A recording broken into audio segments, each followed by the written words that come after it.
Hello and welcome to the program. I'm Imana Amawe. We begin the program today from Kwara State, where the Governor, Abdul Fattah Ahmed, has inaugurated the Judicial Commission of Inquiry into the communal clash between Odowa and Ilofa communities in Okero, local government area of the state. Chaired by the Chief Judge of the state, Justice Sulaiman Kawu, the commission has the mandate to conduct an in-depth investigation into causes of communal clashes. Governor Ahmed announced that anyone found culpable within the next 1 month will face sanctions. Scenes from the communal clashes between two communities in Kwara State, north-central Nigeria. Death and destruction of property trailed violence between Odowa and Ilofa communities, both in Okero local government area. The Kwara State government is determined to find out why an event that unifies communities, such as the Yam Festival, is now the cause of conflict. Hence the inauguration of this Judicial Commission of Inquiry, headed by the Chief Judge of the state. Governor Abdul Fattah Ahmed says anyone found culpable, including traditional rulers, will be sanctioned. This government will not hesitate to sanction any through acts of commission or omission are found to have contributed to or condone the outbreak of violent conflict between their communities and others. Our history demonstrates that in most, if not all cases, communal clashes could have been prevented through proactive measures by either or both leadership. On this note, I urge the Judicial Commission to put all necessary machinery in place to find lasting and sustainable solutions to the communal clash between Ilofa and Odowa, as well as among all communities in the state. The chairman of the commission says its mandate is not to try anyone, but to allow an eventual return of lasting peace to affected areas.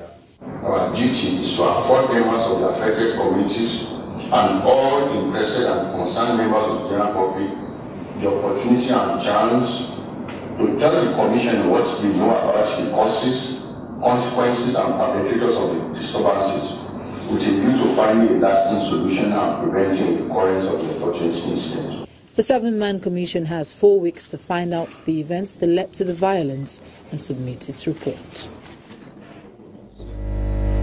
Now, the United Nations says there is need to set up a peace-building trust fund for victims of herdsmen attacks in Benue State to help facilitate their reintegration back to society. The resident coordinator, Mr. Edward Callon, disclosed this to Governor Samuel Otom during a United Nations advocacy visit to Benue State on internal displacement and management, and in Agatu and 11 other local council areas affected by these attacks.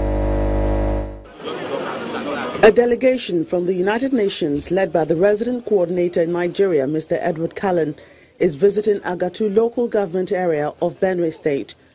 The visitors are here to assess the impact of herdsmen attacks in the area.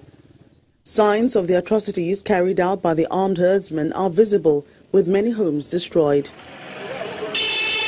The delegation drive into the Ayla IDP camp in Agatu with thousands of women and children trying to pick up the pieces of their lives.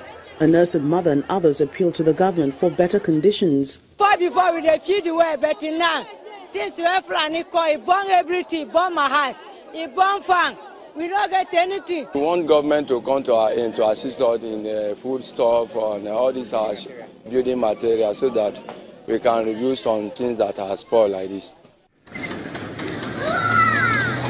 The UN delegation leave Agatu and head to the government house, where they are received by Governor Samuel Otom. Here, another appeal is made on the need to establish a peace-building trust fund to deal with the IDP reintegration. We are ready to work with you to mobilize international support towards a development partners trust fund to assist you to sustain peace, security and development in this productive stretch of land that you are governing. And I think it's very critical to put in place an institutional architecture for conflict prevention. Governor Otom then reveals staggering statistics of the violent attacks by herdsmen between 2013 and 2016.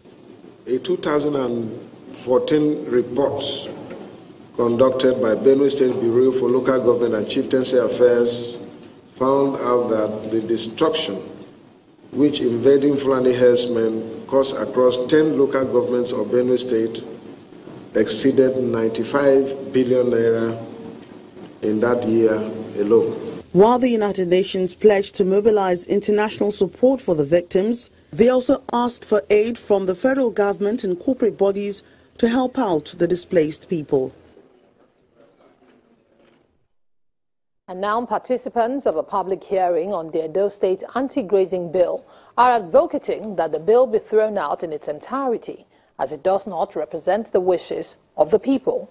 The representatives of the Edo State Governor, the Christian Association of Nigeria, and the Nigerian Bar Association, in their presentations, faulted sections of the bill, saying that it will cause crisis in the state and legal problems in the courts if passed in its current form. The spokesman of the Edo State House of Assembly, Damian Lawani, however, said the lawmakers expect the participants to prefer solutions rather than focus on the problems with the bill. An unusual human and vehicular traffic at the premises of the Edo State House of Assembly as people turn out en masse for the public hearing on the anti-grazing bill. A group of concerned Edo people bearing placards insists the bill be killed. The main chamber of the Edo State House of Assembly is filled to capacity. The Speaker in his opening statement explains that the views of the people in this public hearing will determine the content of the bill. You, the people of Edo State, today speak and tomorrow speak, so we know exactly what you feel about it, and it's what you say that you will. No. The representative of the governor opens the floor, followed by the chairman of the Christian Association of Nigeria. The bill fails to give basic definitions what constitutes a right,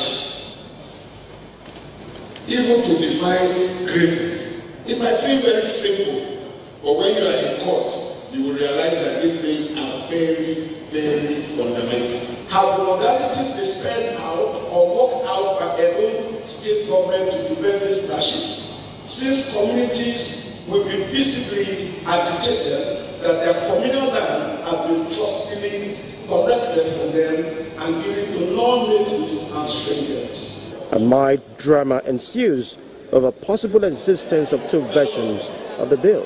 As we speak, there is no provision for agency whatsoever in this bill before me.